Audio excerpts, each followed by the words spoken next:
नसरापूर प्रकरणाची राष्ट्रीय महिला आयोग आणि बाल हक्क संरक्षण आयोगाकडून गंभीर दखल। आरोपीला जास्तीत जास्त कडक शिक्षेसाठी प्रयत्न करण्यात येणार।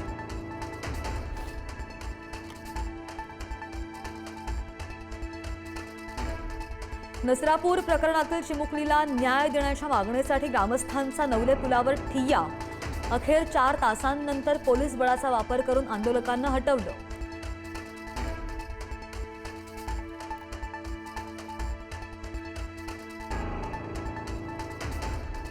नसरापूरमधील पीडित मुलीच्या मृतदेहाचे इन कॅमेरा शवविच्छेदन। शवविच्छेदनाचा प्राथमिक अहवाल पोलिसांकडे। अंतिम अहवालानंतरच मृत्यूचं नेमकं कारण कळणार।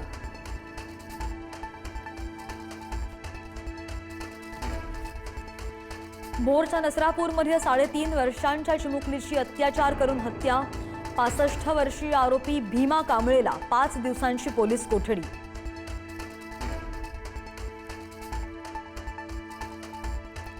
चाकणमध्ये 3 वर्षांच्या चिमुकल्याची अत्याचार करून हत्या। अल्पवयीन आरोपी पोलिसांच्या ताब्यात। आरोपी मूळचा बिहार राज्यातील असल्याची माहिती।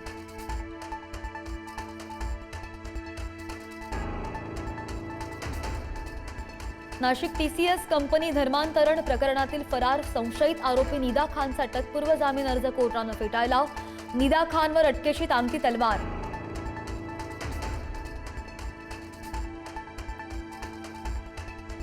नाशिक टीसीएस प्रकरणातील 4ही आरोपींना 4 दिवसांची पोलीस कोठडी।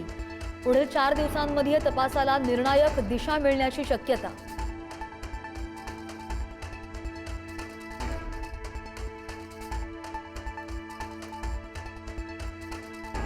घरगुती गॅस सिलेंडर सुद्धा थेट 500 रुपयांनी महागण्याची शक्यता।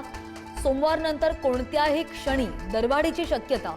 दरवाढ झाल्यास एका सिलेंडरसाठी मोजावे लागणार 1400 रुपये।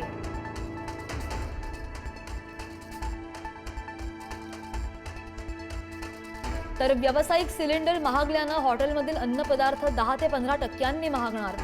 व्यावसायिक गॅस सिलेंडरचे दर स्थिर ठेवण्याची हॉटेल चालकांची मागणी।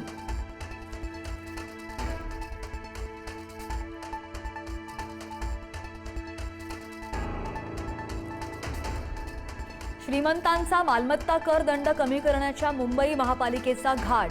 पालिकेच्या निर्णयामुळे गर्भ श्रीमंतांचे करोडो रुपये वाचणार। मालमत्ता कर दंड कमी केल्यास पालिकेचंच नुकसान।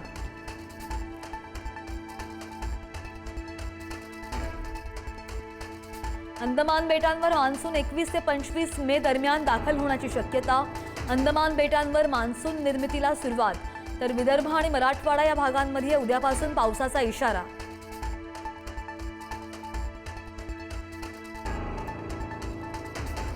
अंदमान आणि निकोबार द्वीप समूहात फडकावला तिरंगा। राधानगरी बीचवर पाण्याखाली आतापर्यंतचा सर्वात मोठा ध्वज फडकावून रचला इतिहास। गिनीज बुकमध्ये नोंद।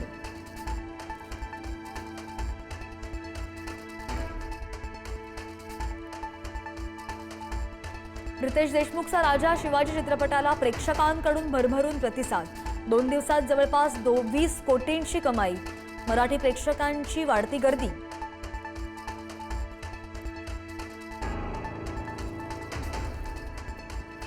सांगलीमध्ये गोळीबाराचा थरार। गावठी कट्ट्याची चाचणी घेताना झाडलेल्या 2 गोळ्या ठेकेदाराला लागल्या। ठेकेदार गंभीर जखमी।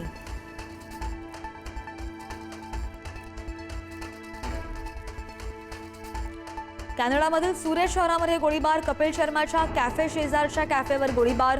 लॉरेन्स बिश्नोई गँगनं हल्ला केल्याची माहिती। कॅफे बंद करण्याची धमकी देणारी पोस्टही व्हायरल।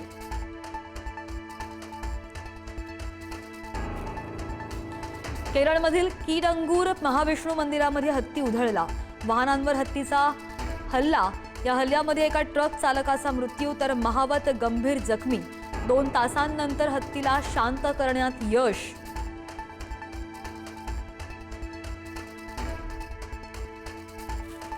आणि महिला T20 वर्ल्ड कपसाठी 15 सदस्यीय भारतीय संघाची घोषणा।